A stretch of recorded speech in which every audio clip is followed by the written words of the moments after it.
Ladies and gentlemen, will you please welcome to the stage Reba Sparrow.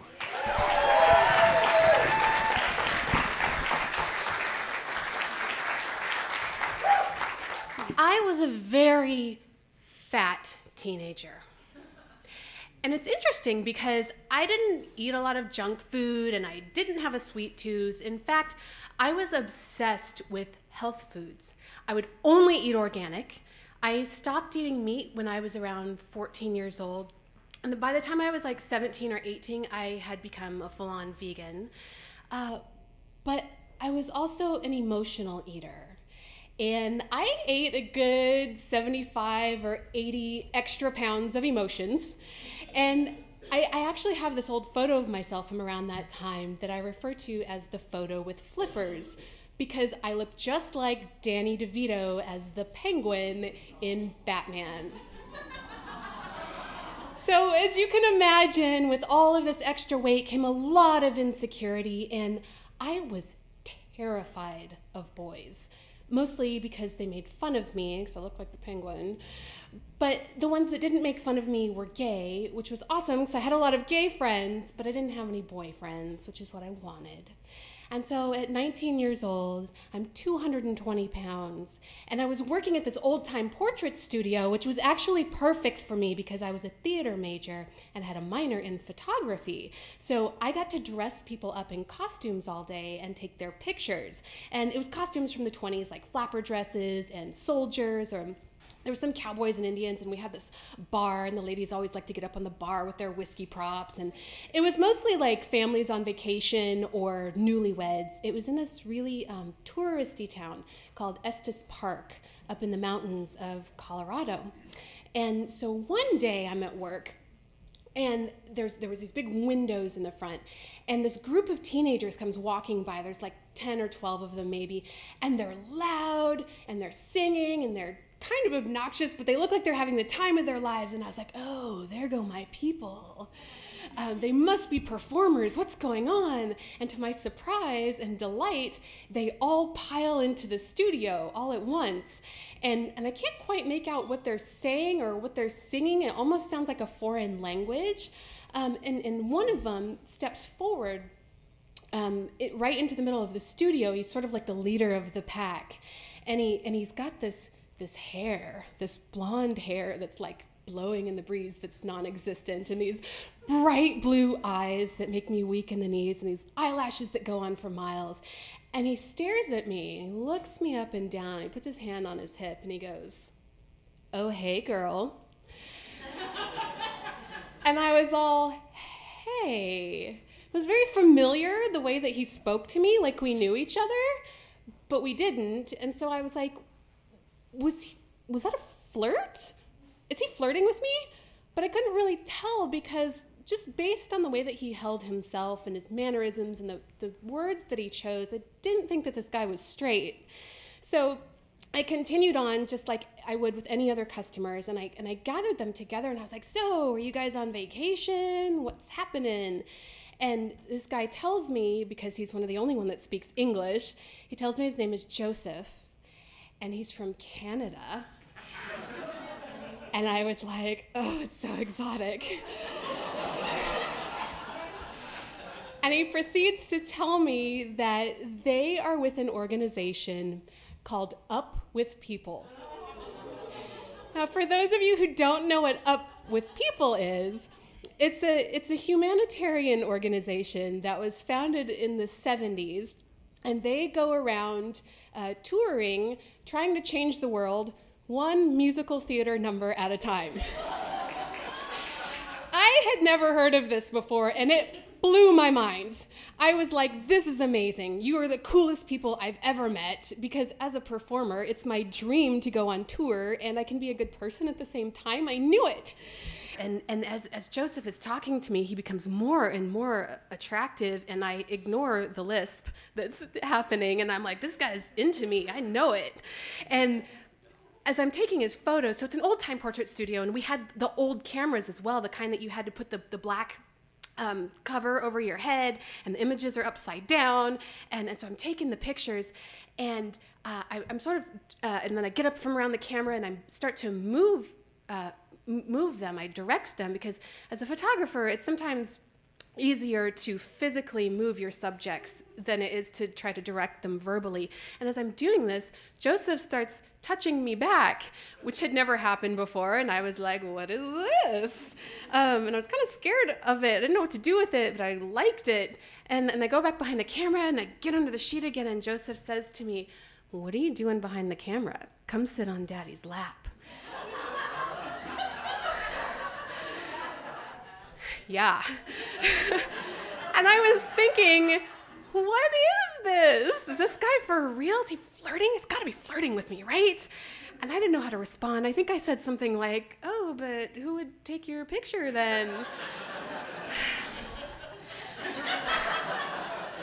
So I finished the shoot, and Joseph comes to pay on everyone's behalf because he's the only one that speaks English. And as he's signing the credit card receipt, he slides it over the counter to me, and I notice it's got a phone number written on it. And he says, I'm in Denver for a week. Call me. And then they all gather up, and they walk out the door.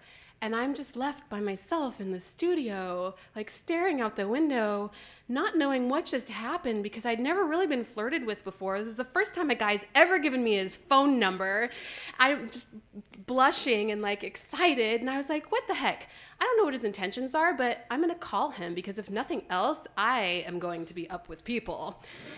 So the next day I call, and he says, perfect timing. My host family's out of town. You should come over.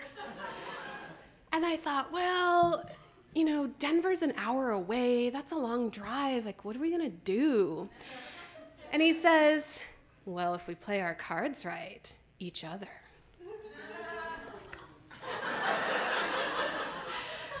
And in my silence, he says, I'll make sure to get condoms. And I was like, okay, great. See you in an hour. And I hang up the phone, and my insides had jazz hands because I was like, oh my God, I'm totally gonna lose my virginity tonight. And I knew that was the key to awesome. Once I had sex, I was gonna know what everybody else knew. I was gonna be in on this big secret, and I thought this is gonna validate me, and I'm gonna be, I'm gonna have better confidence, and if one person wants me, then other people will too. This is awesome. So I get in the car, and in about 20 minutes, I'm like, oh shit, what am I doing? Driving an hour to Denver. And I started to get really nervous because I'm still a 220-pound teenager. And I don't want anybody to see my body naked.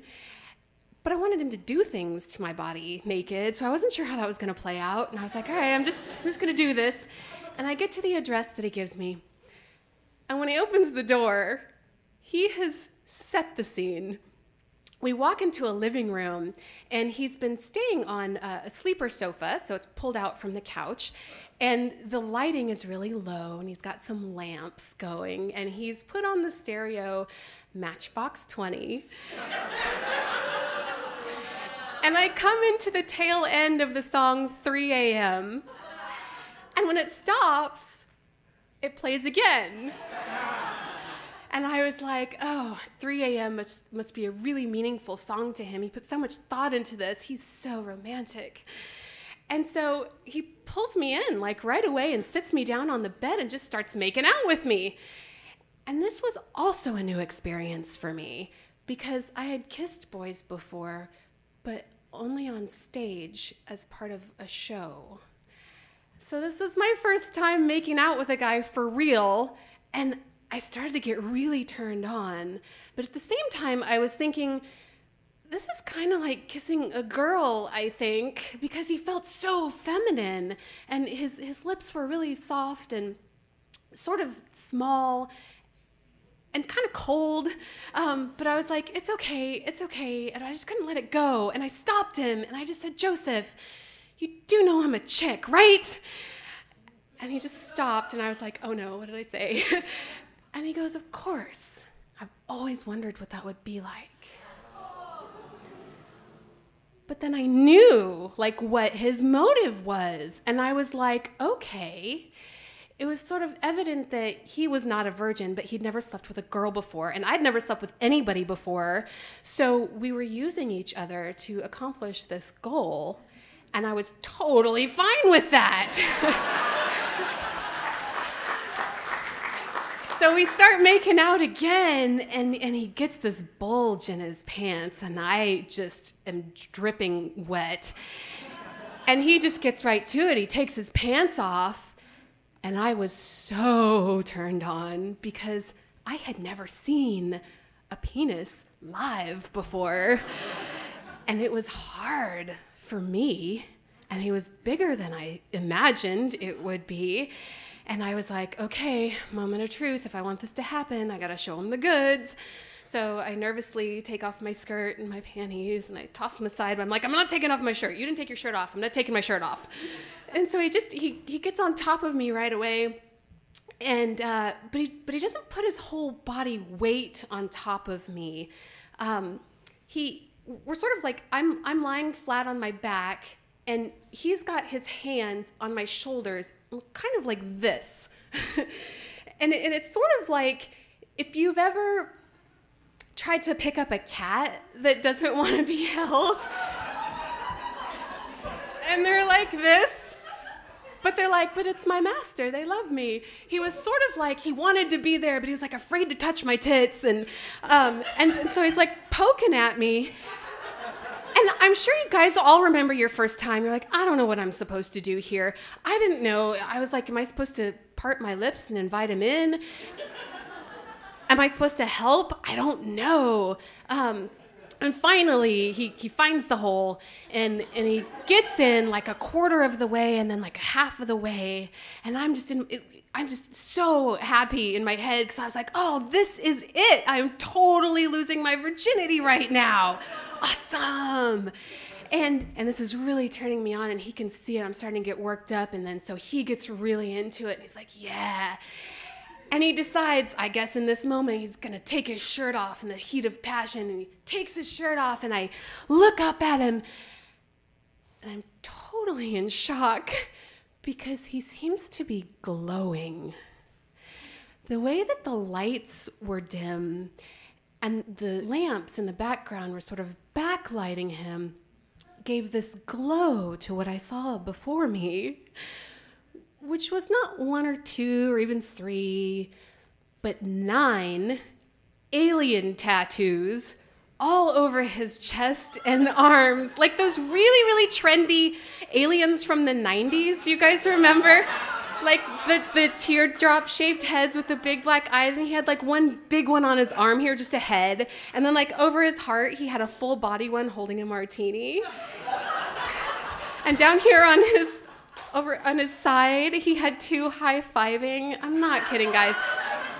They were all over, and in that moment, I lost all respect for him. And my body reacted pretty quickly too. And I kind of dried right up. And it was okay because I had accomplished what I came there to do. Like I accomplished my goal, virginity lost. But I could tell that he could tell, and he was getting kind of frustrated. And my pride was telling me that this guy's first time with a woman needs to be good. So I just reached up, and I had like a good 40 pounds on this guy, and I just toss him over, and I lie him flat on his back, and I tell him to close his eyes. And I was like, well, I really like putting things in my mouth. I'm probably good at giving head. And he's still hard, amazingly, so I'm like, all right, I'm just gonna go for it. And I reach down, and I grab his shaft, and I start kind of rubbing him up and down, and I start licking his balls like an ice cream cone, because I think I heard on Howard Stern that's what you were supposed to do. And then I'm like, I'm just gonna go for it. And it was so sloppy and awkward. I was like, and he comes like really quickly, probably because with his eyes closed, he was imagining I was some hot guy, which, whatever, that's cool. But I also didn't know what to do in this moment. I didn't know head etiquette. So I was like, am I supposed to swallow? Am I supposed to spit? Like, do I rub it on my what? What do you do? I have no idea. So I end up just swallowing a little bit, and the rest dribbles down my chin and onto his body. But I was happy because I made him come. And so I roll over next to him, and we were both exhausted. And it was kind of evident that like neither one of us wanted to spend the night together. So after a couple minutes, I was just like, well, guess I should go. And he was like, yeah, I'll call you. So I was like, all right, cool. And I put my skirt and my panties back on. 3 a.m. is still playing on a loop behind me. And I walk out the door, and I knew he wasn't going to call me. And I was totally fine with that. And I get into the car, and I was like, I really expected this night to be like the best thing that's ever happened to me. And it wasn't. Like, the sex wasn't good at all. But I drove away feeling really amazing because it occurred to me that this guy's not attracted to my entire gender. So there must have been something really special about me that made him want to do this. And that's helped form some of the sexual confidence I have today. And so now, every time I hear Matchbox 20 play on the radio, which is surprisingly often, I think about Joseph and how I lost my virginity to a gay man.